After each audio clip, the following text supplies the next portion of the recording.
नमस्कार दोस्तों, आपका स्वागत है हमारे चैनल फार्मेसी पे। आज हम डिस्कस करेंगे डिप्लोमा सेकेंड ईयर का unit 5 drug and magic remedies learn ethics का। ड्रग एंड मैजिक रेमेडी होता क्या है? ड्रग एंड मैजिक रेमेडी होता क्या है, उसका मतलब क्या है? तो यह एक प्रकार की कला होती है। यह ज़रूरी है कि जो हमारा प्रोडक्ट बन रहा है उसका प्रचार प्रसार करें। यानी जब आप अपने प्रोडक्ट की प्रचार प्रसार करेंगे, लोगों तक अपने प्रोडक्ट को पहुंचाएंगे, तभी तो वो बिकेगा मार्केट में। जैसे वकील होता है, वो अपनी एजुकेशन, अपनी जो भी उसके अंदर क्वालिफिकेशन है, क्वालिटी है, उसका प्रचार प्रसार करता है। डॉक्टर है, वो अपना प्रचार प्रसार करता है। जो हमारी शिक्षण संस्थान है जो चलती हैं, वो अपना प्रचार प्रसार करते हैं कि यहाँ से इतने बच्चे पास हुए, इतनी रैंक आई, इतनी जॉब मिली, जिससे कि वहाँ मतलब लोग जाएं, पढ़ें। तो वो लोग अपने कोर्स का प्रचार प्रसार करते हैं। जो प्रचार प्रसार कर रहे हैं, लेकिन वो सही होना चाहिए और वो एक सही तरीके से होना चाहिए। हेल्थ में क्या है, जो भी हेल्थ का प्रचार प्रसार आप कर रहे हैं, वो ढंग से होना चाहिए, यानी मानव हित में होना चाहिए, जिससे कि हमारे ह्यूमन को नुकसान ना हो। लेकिन अभी जो प्रचार प्रसार होता है वो कुछ गलत तरीके से होता है। जैसे कि मान लीजिए बाबा जी ने कह दिया कि बबूत लो, खा लो और लगा लो, एकदम ठीक हो जाओगे 100%। तो वो प्रचार प्रसार गलत है। जो भ्रम है वो ना फैलाया जाए, उसको रोकने के लिए हमारा ड्रग एंड मैजिक रेमेडी आया 1954 ईस्वी में।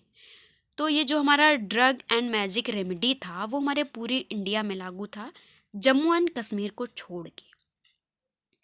कहीं पे 1 अप्रैल या 30 अप्रैल, जो अलग अलग बुक हैं उसमें दिया है, तो आप देख सकते हैं 30 अप्रैल या 1 अप्रैल 1955 को नोटिस आ गया था कि अब एडवर्टाइजमेंट नहीं होगा। जो एडवर्टाइजमेंट हो रहा है वो लीगली होना चाहिए, जो सही है। यानी कुछ मतलब लोग भ्रम कर देते, लोगों में दवाओं के बारे में भी भ्रमित कर देते।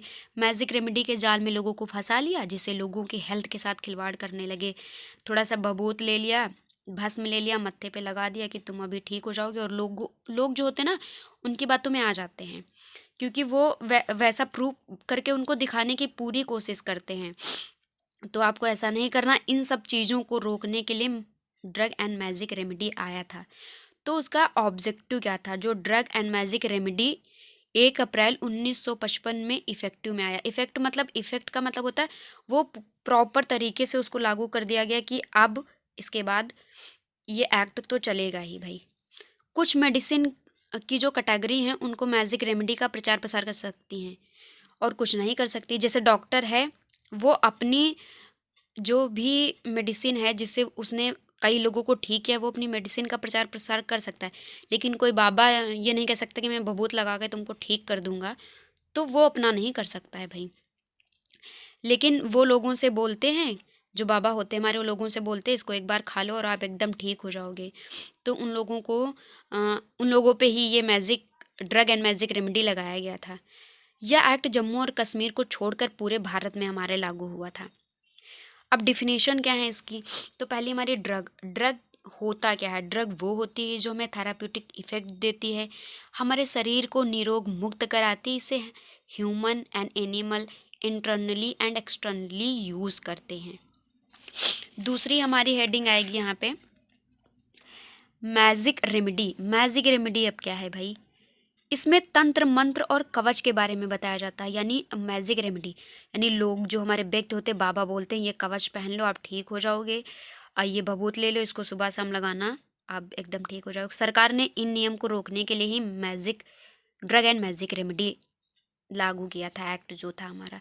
एडवर्टाइजमेंट में क्या था? इसमें लोग अपना प्रचार प्रसार करते थे। मतलब आप प्रचार प्रसार कई तरीके से कर सकते हैं। जैसे आपने लेबल लगा दिया, लिफलेट आपने सुना होगा, उसका आप लिफलेट का प्रचार प्रसार कर सकते हैं। जैसे आपने कोई क्रीम बनाया, फिर लोशन बनाया, तो उस पर आपने लिख दिया कि इसको इंटरनली यूज़ करना है या एक्सटर्नली यूज करना है। तो वो लिफलेट बहुत अच्छा था। उस पर आपने सारी चीज़ें लिख देना है, किस चीज़ के साथ खाना है, आपको कैसे खाना है, वो आप कर सकते हैं। वैसे आप प्रचार प्रसार कर सकते हैं। जैसे कि बहुत सारे मतलब ऐसी अनइफेक्टिव चीज़ें हैं जिनका कोई इफ़ेक्ट ही नहीं, उनका भी प्रचार प्रसार बहुत ज़्यादा हो रहा था। तो उस पे उसको ना सरकार के द्वारा बंद कर दिया गया है। अब हमारा आता है एडवर्टाइजमेंट ब्रांडेड और प्रोहिबिटिंग। जो डिसीज़ को ठीक करे, उनकी कंडीशन लिस्ट एक्ट शेड्यूल जी था, जो हमारी मेडिसिन किसी डिसीज़ को ठीक कर रही है उनको एक लिस्ट में ही रख दिया गया है।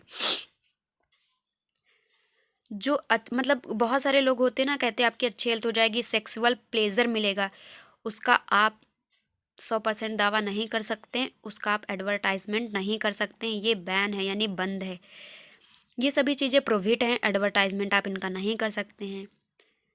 DTAB जो हमारी गवर्नमेंट को ड्रग की रिपोर्ट देती रहनी है, एक हमारा मान लीजिए ये गवर्नमेंट की प्रॉपर गवर्नमेंट को रिपोर्ट भेजती रहती है कि क्या क्या चल रहा है। यदि कोई दवा 100% बीमारी को ठीक करने का दावा करती है तो उसका प्रचार नहीं कर सकते।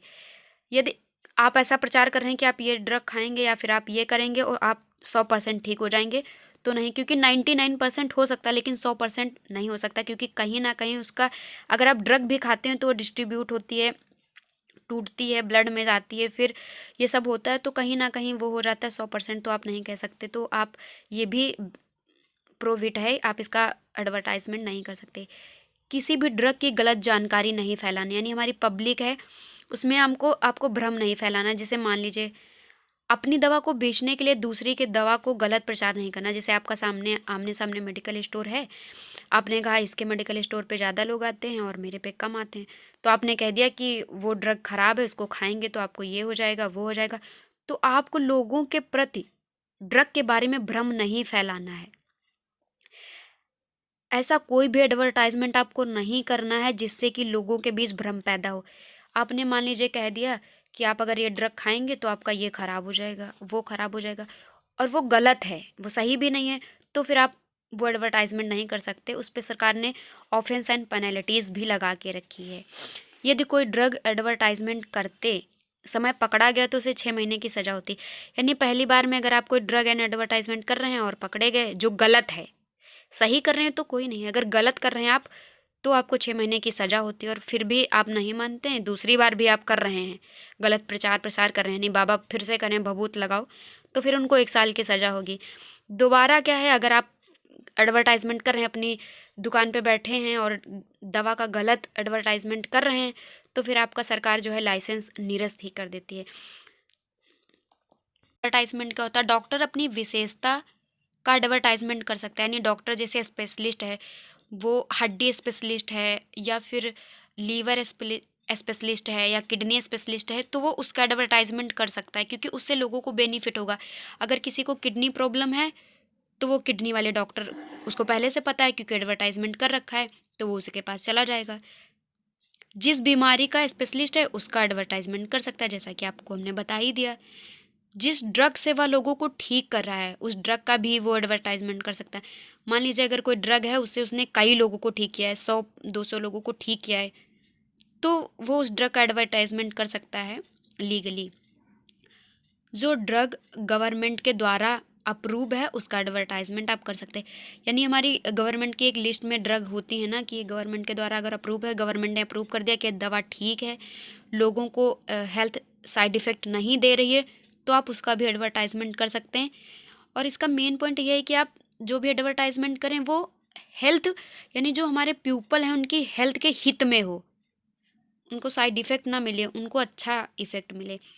ड्रग की विशेषता का एडवर्टाइजमेंट कर सकते हैं, यानी कोई ड्रग है उसकी क्या क्वालिटी है, किस किस डिसीज़ में वो इफ़ेक्टिव है, आप उसका एडवर्टाइजमेंट कर सकते हैं। अथॉरिटी से परमिशन लेने के बाद कंट्रासेप्टिव का एडवर्टाइजमेंट कर सकते हैं। यानी अगर आप कंट्रासेप्टिव का एडवर्टाइजमेंट करना चाहते हैं तो आपको पहले अथॉरिटी से परमिशन लेना पड़ेगा, उसके बाद ही आप कर सकते हैं। लिफलेट का एडवर्टाइजमेंट कर सकते हैं, क्योंकि लिफलेट का एडवर्टाइजमेंट इसलिए करने के लिए अच्छा भी है ये, क्योंकि इसमें side effect, use, kinetic, dynamic, हर एक चीज़ दी होती है। अगर आपको मेरा वीडियो अच्छा लगे तो लाइक शेयर एंड सब्सक्राइब करें। आप हिंदी में नोट ईजिली बना सकते हो और ईजिली लिख सकते हैं।